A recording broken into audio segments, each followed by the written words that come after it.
Одоо 25 оны 5 сарын 8 100 жилийн ойгоо одоо бид нар өргөн дэлгэр тэмдэглэх одоо ийм ойн жил тохиож байгаа. За тэгээд мөн энэ жил бас Монгол улс хүүхдийн эрхийн тухай нэгдсэн үндэсний байгууллагын конвенцэд нэгдэн орсны 35 жилийн ой бас тохиож байна.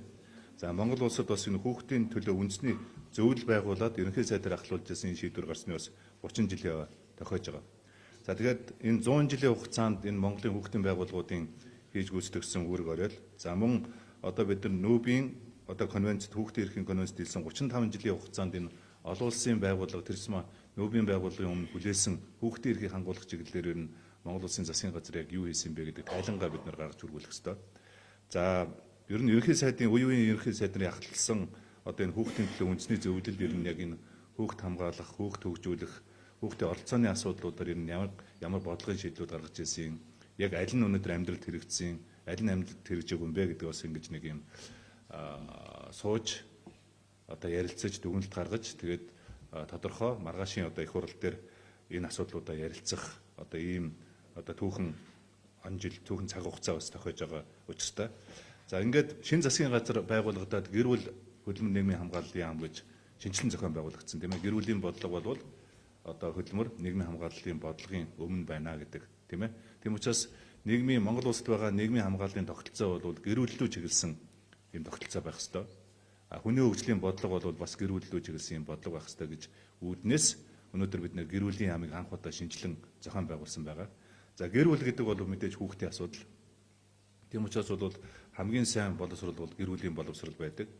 За тэгээд одоо өнөөдөр Монгол улсад бас байгаа сэтгэл зовоож байгаа их олон зүйлүүд байгаа. Өнөөдөр жилд одоо нэг 17 мянган гэр бүлүүд, залуу гэр бүлүүд бүртгэгдээд одоо 5-8 жилийн дараа бол энэ бүртгэгдсэн 4 гэр бүлийн нэг нь одоо салж байна. Өнөөдөр Монгол улсад одоо өрх толгойсон одоо эцэгтэй тоо жилээс жилд одоо өсөж байна тийм ээ 70-80 мянгад одоо хүрж байна. За эрсдэлтэй нөхцөл байдалд амьдарч байгаа хүүхдүүдийн тоо даруй 100 мянгад хүрлээ. Гэх мэтлэнгээр ингээд олон сэтгэл эмзэглүүлсэн асуудал байгаа учраас ер нь ерөнхий сайдын одоо ахалсан энэ хүүхдийн төлөө үндэсний зөвлөлийг шинжилэн зохион байгуулсан. За ингээд энэ шинжилэн зохион байгуулагдсан хүүхдийн төлөө үндэсний зөвлөл өчтөр ерөнхий сайд одоо даргалж хуралдуулаад за ингээд энэ үндэсний зөвлөлөөр хилцсэн асуудлуудыг өнөөдрийн засгийн газрын хуралдаанд хэлэлцүүлж одоо ерөнхий сайд албан даалгавар гаргаж байгаа.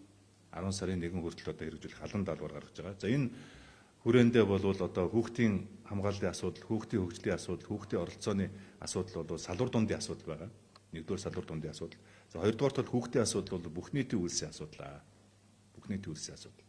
Тийм учраас бол одоо энэ хууль зүйн сайд тийм ээ. За эрүүл мэндийн сайд, за боловсролын сайд, соёлын сайд гэх мэтлэнгээр яг энэ хүүхдийн асуудал тусгаалan одоо бодлого хийж оролцох ёстой энэ яам дундын буюу сайд нарын одоо энэ уялдааг хангаж ажиллах. За энэ салбар дээр хэрэгжиж байгаа одоо энэ хүүхдийн энэ одоо эрхийг хамгаалах, тийм ээ, хүүхдэд боловсрол олгох, хүүхдэд соёлын хүмүүжил олгох, за хүүхдийн дунд байгаа энэ хүчирхийлэл, хүүхд өрчж байгаа энэ хүчирхийллийн гэмт хэрэг, электрон тамхины асуудлууд, за цахим одоо дээрхэлтийн асуудлуудыг бол салбар дундын одоо зохицуулалтаар хийх одоо ийм үүрэг даалгавруудыг бас нэгдүгээр төгссөн байгаа гэдгийг бас би онцлж хэлье гэж бодож байна. Тийм учраас өнөөдрийн засгийн газрын одоо хурлын мэдээлэл дээр манай салбарын сайд нар одоо сая Наранбаяр сайд бол хүүхд хамгааллын асуудлаар одоо боловсролын салбараас хэрэгжүүлж байгаа цааш хэрэгжүүлэх ажлууд, за мөн одоо эрүүл мэндийн сайд, за хууль зүйн сайдууд бас энэ чиглэлээр ингээд мэдээллүүдээ хийнэ.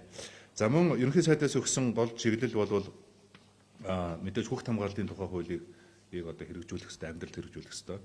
За энэ өнгөрсөн 9 сарын 1-ээс манай Монгол улсад хүүхд хамгааллын хууль хэрэгжиж эхэлсэн. Одоо бид нар сум хороо дүүрэг бүрт одоо энэ гэр бүл хүүхд хамгааллын нийгмийн ажилтнтай болсон. Энэ бол маш том дэвшил, нийт 800 гаруй одоо энэ ажилтнтай болсон. За тийм учраас одоо энэ сум дүүрэгт одоо ажиллаж байгаа одоо манай гэр бүл нийгмийн хамгааллын ажилтнууд бол энэ боловсролын салбарт байгаа, сургууль дээр байгаа одоо нийгмийн ажилтнууд, сэтгэл зүйчнэр, хоол зүйч, эмчнэр одоо хамтарч яг энэ хүүхд хамгааллын одоо хамтын бүлгүүд байгуулж одоо ажиллах юм бол их тодорхой үр дүнд гарна. Бас боловсролын өнгөрсөн жилүүд бол боловсролын салбарын хувьсгал зардалтын хүүхд хамгааллын зардлууд бас орсон. Нэлээд том давуу талууд бас байгаа. Тэгэхээр ингээд энэ салбар дундын зохицуултууд бол зайлшгүй одоо шаардлагатай. Энийгээ одоо шин шатанд гаргах одоо ийм үүрэг даалгавруудыг ерөнхий сайдын зүгээс өгсөн. За хоёрдугаарт нь бол хүүхдийн төлөө фонд байгаа. За өнгөрсөн хугацаанд одоо хүүхдийн төлөө фонд бол 25 тэрбум төгрөг цугларсан.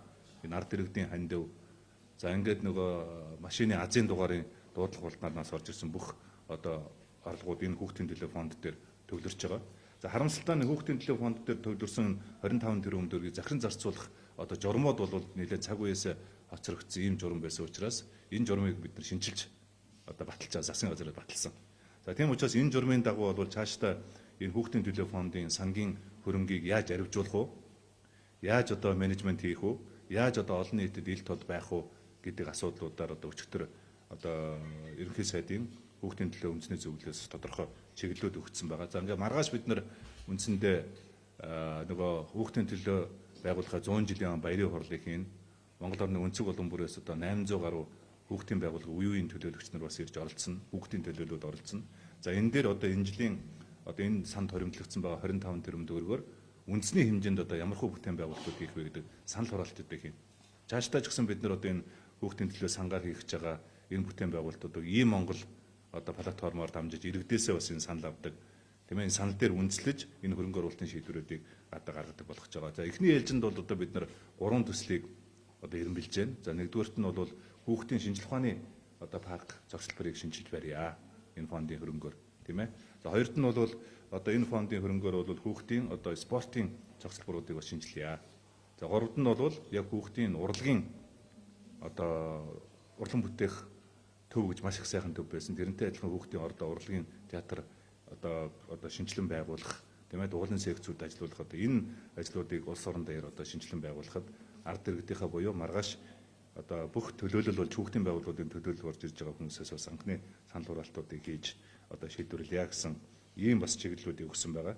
За гуравт нь бол Монгол Улсын засгийн газар энэ 26 оны боловсролын дэмжих жил болгон зарласан. За энэ хүрээнд бол одоо дан ганц цэцэрлэг сургуулийг хүртээмжээр шийдээд орхих биш, тийм ээ. Хамгийн гол нь одоо энэ боловсролыг дэмжих жил болсонтой уялдуулж хүүхдийн хөгжлийн асуудал, хүүхдийн оролцооны асуудал, хүүхдийн хамгааллын асуудлыг тогтсоор нь одоо шийдвэрлэх одоо энэ шийдлүүдийг гаргаж танилцуулаа гэсэн. За энэ дээр хамгийн гол зүйл бол хүүхдүүдийн цуслангийн асуудал байна. Өвөл зүйн цуслан. Монгол улсад бол 220 гаруй одоо хүүхдийн цуслан ажиллаж байсан. Зуны өвлийн. За харамсалтай нь өмч өвчлөлөөр бол одоо үндсэндээ ихэнх цуслангууд бол одоо өмч өвчлөлөөр менежментийн гэрээгээр авсан мөртлөө одоо бол хүүхдийн цуслан биш том хүмүүсийн зугаа сингэний газар аялал жуулчлалын одоо кампууд болж одоо өөрчлөгдсөн зүс царай нь өөрчлөгдсөн байна.